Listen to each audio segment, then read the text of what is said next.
लोभः प्रवृत्तिरारम्भः कर्मणां शमः स्पृहा रजस्येतानि जायन्ते विवृद्धे भरतर्षभ।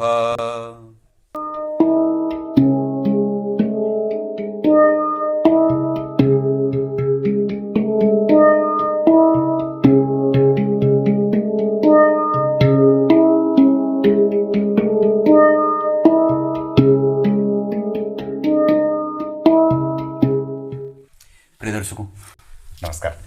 एक बार फिर से उपस्थित हूं आप सबके सामने शुक्रवार के कार्यक्रम में। जब कोई भी ग्रह महादशा में आता है और वो दो भावों का अधिपति है तो किस भाव का वो पहले फल करेगा और किस भाव का वो बाद में फल करेगा, ये कैसे जानेंगे कि जब कोई ग्रह आपकी कुंडली में दशा में आता है तो वो किसका फल कर रहा है और वो कैसा फल कर रहा है। वो चाहे जैसा फल कर रहा हो पर वो किसका फल कर रहा है, आप ये कैसे जानेंगे कि वो दो भावों का अधिपति जब बन रहा है तो वो किसका फल पहले करेगा और किसका फल बाद में करेगा। इसी कार्यक्रम के साथ उपस्थित हूं। शुरू करते हैं आज का कार्यक्रम। कहीं नहीं जाना है, बिल्कुल बन के रहिएगा। कार्यक्रम के आरंभ में बोले गए गीता जी के श्लोक का अर्थ भी बताने वाला हूं।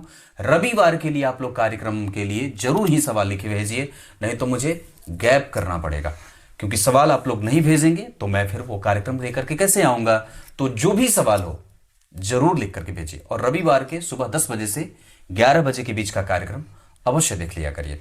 इससे आपके ज्ञान में वृद्धि होगी, मेरा तो बढ़ेगा ही।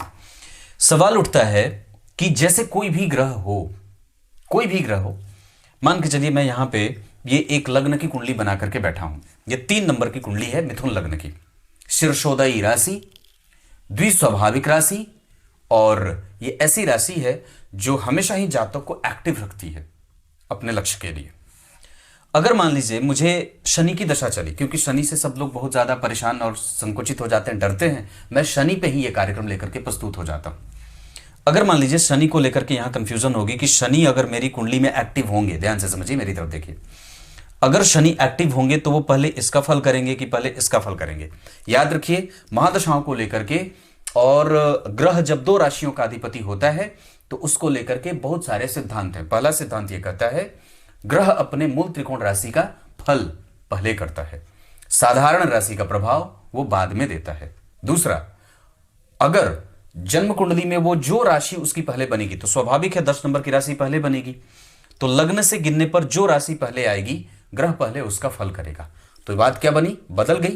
पहले मैंने कहा था कि अपनी मूल त्रिकोण राशि का वो पहले फल करेगा, दूसरे नंबर पे बात कही कि साधारण राशि का वो फल बाद में करेगा।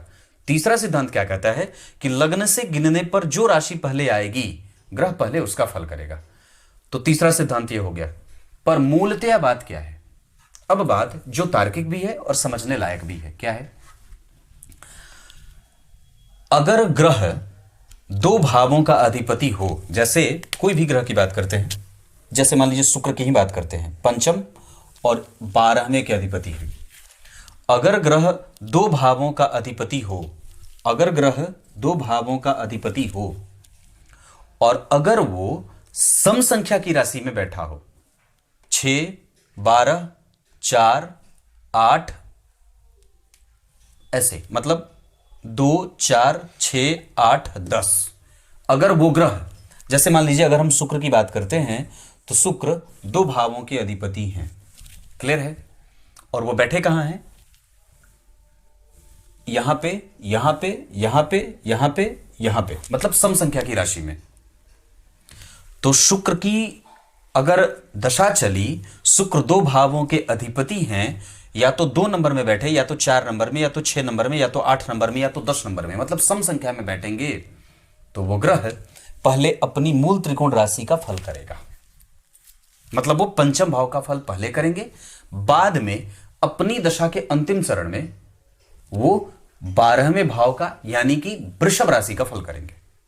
ठीक उसी तरीके से अगर शनि अष्टम और नवम के अधिपति हैं, इनकी मूल त्रिकोण राशि का ये फल कब करेंगे, जब ये 2, 4, 6, 8 और 10 में बैठेंगे, तब ये ग्रह अपनी मूल त्रिकोण राशि का फल पहले करेगा, बाद में सामान्य राशि का।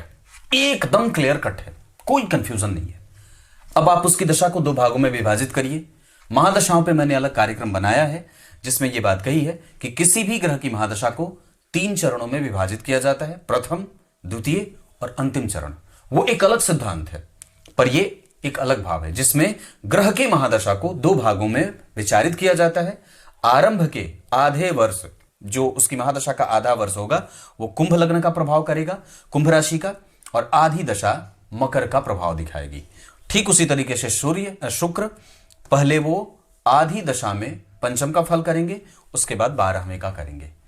आप अन्य भी किसी ग्रह पे देख सकते हैं, जैसे बुध, मान लीजिए वो बुध तीसरे और चतुर्थ और लग्न का फल, इन दोनों भावों के अधिपति हैं, और अगर वो 2, 4, 6, 8, 10 में बैठेंगे तो पहले वो कन्या राशि का फल करेंगे, बाद में लग्न का फल करेंगे। क्लियर है? बिल्कुल स्पष्ट है, कोई दिक्कत वाली बात नहीं है। आप लोग कार्यक्रम रोज दिन देख तो रहे हैं, क्योंकि कुछ कम हुए हैं तो रेगुलर हैं, और रेगुलर आ जाइए। अब आपको गीता जी के श्लोक का अर्थ बता देता हूं। गीता जी के 14वें अध्याय के 12वें श्लोक में रजोगुण के बढ़ने से क्या होता है भगवान? रजोगुण जब किसी भी व्यक्ति में बढ़ता है तो उसके लोभ की प्रवृत्ति बढ़ जाती है, वो प्रवृत्ति मूलक हो जाता है। मतलब अब वो चिपकने लगेगा, ये मुझसे छूटे नहीं, ये मुझसे जाए नहीं, इसे मैं पकड़ के रखूंगा, ये मेरा है, ये मैं किसी को दूंगा नहीं, मैं अपने हिस्से में ही रहूंगा, किसी दूसरे के को नहीं दूंगा और किसी दूसरे को भी हड़प लूंगा। ऐसा सुगंध और दुर्गंध उसको पता चलता है। सुगंधित चीजों से वो निकट जाता है, दुर्गंध वाली चीजों से दूर रहना चाहता है। जबकि मैंने बात कही थी, मन को सर्दी लगाओ। मन को सर्दी लगने का अर्थ होता है आपका मन कभी भी किसी चीज से प्रदूषित नहीं है। सर्दी लग जाती है तो क्या होता है, आपको न तो सुगंध पता चलता है और न तो दुर्गंध पता चलता है। फिर आप बिल्कुल ही परमहंस हो जाते हैं। परमहंस का मतलब होता है जिसको न तो सुख पता चले, न दुख पता चले, न सुगंध पता चले, न दुर्गंध पता चले, न लाभ प्राप्त करने पे नुकसान हो और न नुकसान प्राप्त करने पे लाभ हो। कोई भी दिक्कत नहीं है। क्या समस्या है? आप एक बाल भी टेढ़ा नहीं कर सकते किसी का, और ना तो आप अपना ही कर सकते हैं। बस वही बात है कि बस याद करते हुए कैसे चलना है, पग पग पे याद किया और दूरी भगवान के साथ तय करा जीवन का, वही संपूर्ण होता है। तो भगवान ने यहां रजोगुण के बढ़ने से क्या होता है, गुण 3 प्रकार के, राजसिक, तामसिक और सात्विक। तो रजोगुण जब बढ़ता है तो व्यक्ति में लोभ की प्रवृत्ति और अपने कर्म में ही वो लगा रहता है। याद करिए, आजकल के लोग रजोगुणी हो रहे हैं, उनमें राजसिक गुणों का प्रादुर्भाव ज्यादा है, वो राजसिक गुणों से युक्त ज्यादा हैं। इसी वजह से वो काम को ही गधे की तरह कर्म ही पूजा है समझ लेते हैं। गधा क्या करता है, काम करता रहता है। तो गधे की तरह काम करो और सफल हो, और काम करना बंद कर दो तो असफल हो जाओ। है कि नहीं बात? काम करते रहो तो सफल होते रहो, काम करना छोड़ दिया तो असफल होकर बैठ गए। आजकल की यही स्थिति है। कुछ इसी तरीके से आज के कार्यक्रम का समापन करते हैं। तब तक के लिए इजाजत दीजिए। कल एक बार फिर से उपस्थित होंगे आप सबके सामने कल तक के लिए। तब तक के लिए और कार्यक्रम रोज दिन देखा करिए। और मेरा एप्लीकेशन है NAKULPARASHARA, इस नाम से मैं इंस्टाग्राम पे मिलूंगा, और JYOTISHHILAKSHYA इस नाम से मैं आपको प्ले स्टोर पे मिल जाऊंगा। तब तक के लिए बहुत बहुत नमस्कार।